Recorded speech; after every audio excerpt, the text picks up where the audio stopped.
Bienvenidos a un nuevo video. Te saluda con mucho gusto el profesor Geomani. Hola alumnos y alumnas, ¿qué tal? Bienvenidos al resumen de hoy. Asignatura Español. Clasificamos la información. Aprendizaje esperado. Establece criterios de clasificación al organizar información de diversas fuentes. Énfasis. Identificación de información importante en los textos expositivos. Establecimiento de criterios de clasificación de un conjunto de informaciones. Comprender la forma en que están organizados los textos expositivos. ¿Cómo leer textos expositivos? Leer globalmente el texto. Leer títulos. Identificar la organización interna del texto. Subtemas. Empecemos buscando información, en este caso sobre los ecosistemas. Aquí podemos observar información que hemos visto en clases de ciencias naturales. La información se clasifica. La palabra clasificar representa una acción que en realidad hacemos con frecuencia en nuestra vida diaria. Por ejemplo, para buscar animales y clasificarlos, puedes realizar columnas y anotar los que encuentres. Por ejemplo, que vivan en el mar, como una tortuga y un caballito de mar. Podrías escribir el título de esta, el cual sería Animales del mar. Seleccionar es una práctica que forma parte de nuestras vidas, nos ayuda a ordenar y organizar para buscar en un libro algún tema específico. No es necesario que leas toda la información, primero tienes que tener claro lo que buscas en el texto, para que identifiques la información, para que clasifiques y ordenes lo que te sirva. Los textos expositivos se utilizan para aprender algo. Son textos expositivos todos los que están incluidos en los libros de texto, en los libros de temas especializados, en los manuales de estudio, en las clases de los maestros y maestras, las notas sobre ciencia de los periódicos y las entradas de un diccionario. Es así que los textos expositivos se encuentran en nuestra vida diaria más de lo que te puedes imaginar. Los libros tienen índice. En el índice va a aparecer el contenido del libro. Si pones atención, vas a encontrar la información que buscas. ¿Recuerdas qué es una paráfrasis? La paráfrasis es una explicación que se realiza utilizando palabras sencillas que aclaren el sentido de algo que queremos explicar. De hecho, parafraseamos cuando con nuestras propias palabras explicamos alguna información. Para clasificar información en un texto expositivo, debes de plantearte preguntas que respondan las cosas que quieres saber acerca de ese tema específico. Para ello tendrás que consultar algunos libros, hacer entrevistas a aquellas personas que sean especialistas o incluso navegar en internet. Tienes que buscar en diversas fuentes de información para poder responder esas preguntas. Asignatura, civismo, diferencias de poder entre personas y grupos. Aprendizaje esperado comprende la importancia de establecer relaciones de poder igualitarias entre las culturas y los grupos sociales que habitan en su entorno, en el país o en otros países. Énfasis, identificar diferencias de poder entre personas y grupos que pueden generar desigualdades. Hoy vamos a identificar las diferencias de poder entre personas y grupos que pueden generar desigualdad.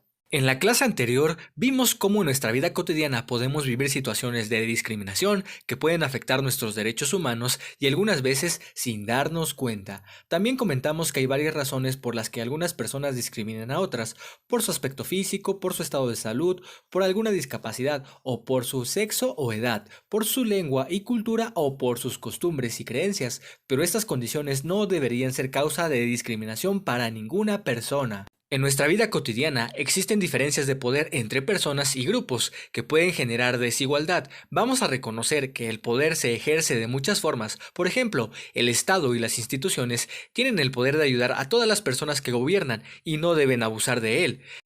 Observa en tu libro, en la página 69, la siguiente imagen. En esta imagen se representa a dos amigos saludándose sin importar las diferencias, en este caso en el tono de la piel de ambas personas. Puede existir la cordialidad y la solidaridad entre ambos, esto enriquece la convivencia entre ellos. Las diferencias nos hacen únicos y especiales, lo que permite que exista una amistad, apoyo y respeto. En la imagen que observaste parece que se forma una cadena muy fuerte, una cadena que favorece la convivencia sana y pacífica, así como el respeto entre todas las personas.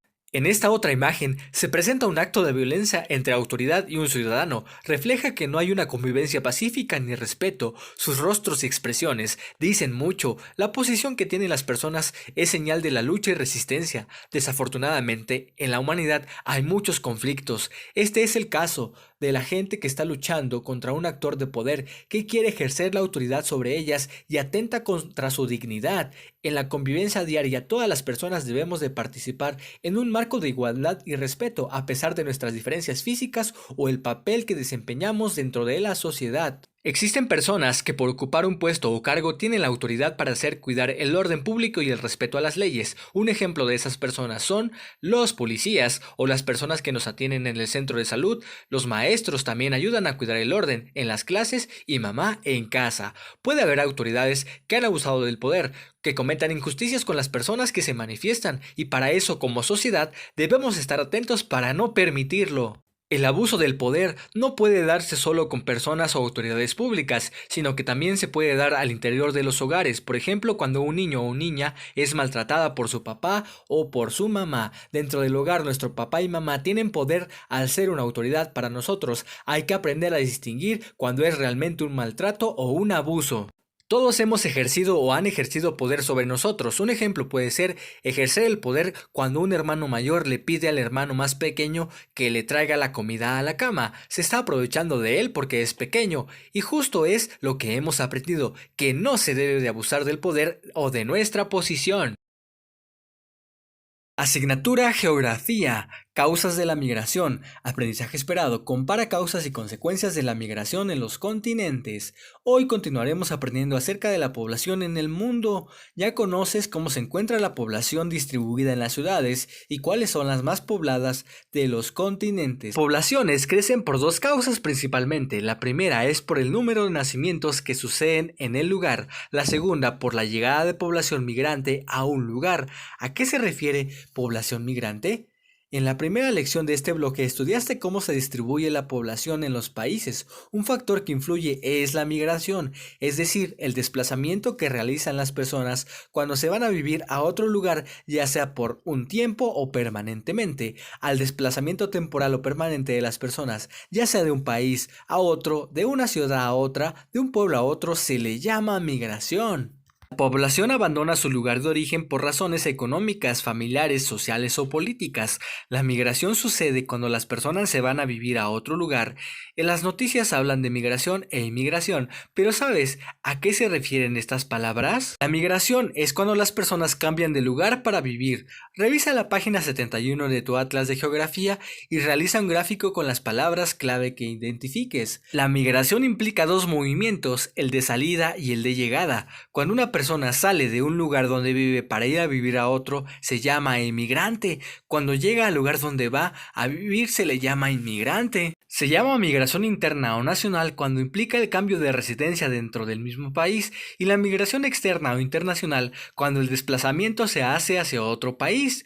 En el año 2019 se registraron 272 millones de migrantes en el mundo. Es mucha gente.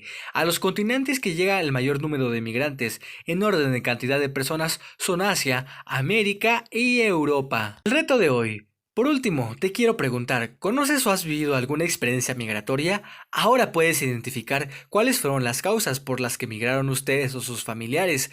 Pregunten a sus familiares y amigos acerca de sus experiencias migratorias, y si tienen algún familiar o amigo viviendo fuera de México, pueden enviarle un mensaje o correo para averiguar más de las causas que les llevaron a migrar y por qué eligieron esos lugares.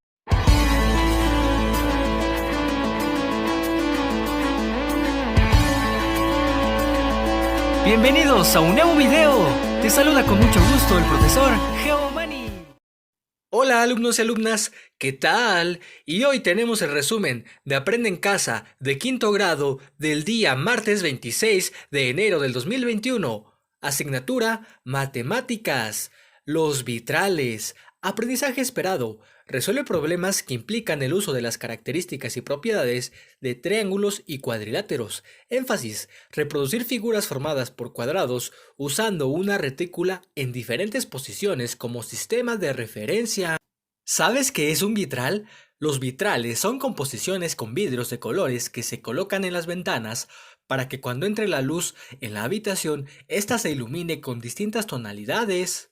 Mira, aquí estamos observando algunos de los vitrales que existen en algunas partes de México. Observemos este dibujo de esta ventana. José Pablo desea que su ventana quede así. Observa que únicamente una ventana tiene vitral. La idea de José Pablo es que las dos ventanas lo tengan.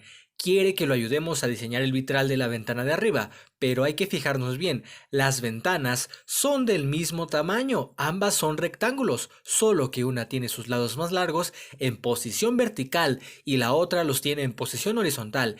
Entonces, para que las dos ventanas se vean con el mismo tipo de decoración, necesitamos trasladar el diseño de la ventana de abajo hacia la ventana de arriba. Entonces, vamos a diseñar el vitral de la ventana que falta. Observa las dos ventanas y en una cuadrícula ve haciendo el ejercicio para que podamos ayudar a José Pablo. Como podemos observar, las ventanas no tienen la misma forma ni el mismo tamaño. Para orientarnos, vamos a colocar un asterisco, una letra A y un pequeño punto en los vértices de la ventana. Parece que la ventana solo giró. ¿Cuántos grados ha girado la ventana? La ventana ha girado un cuarto de vuelta, es decir, 90 grados. Para comenzar a trasladar el diseño, necesitamos colorear un cuadro azul y uno rojo. Hará que nos sirvan como referencia. Debemos saber cuál cuadro vamos a colorear primero para continuar con los siguientes.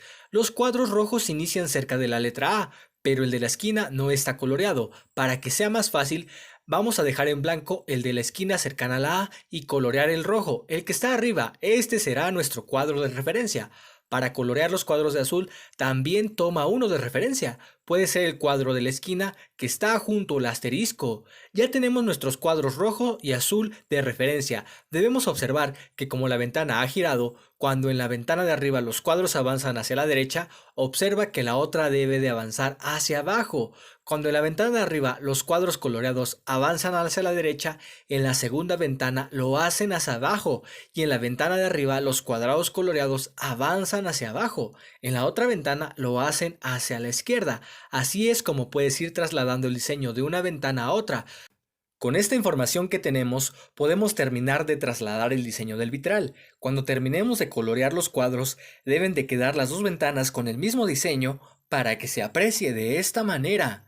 El día de hoy aprendimos que cuando nos dan una figura en una cuadrícula, la podemos reproducir en otra que ha girado. A estas cuadrículas que muchas veces usamos en nuestras clases de geometría también se les llama retículas y nos ayudan a comprender que una superficie se mide en cuadrados o unidades de medida cuadradas, como los centímetros cuadrados, los metros cuadrados, etc.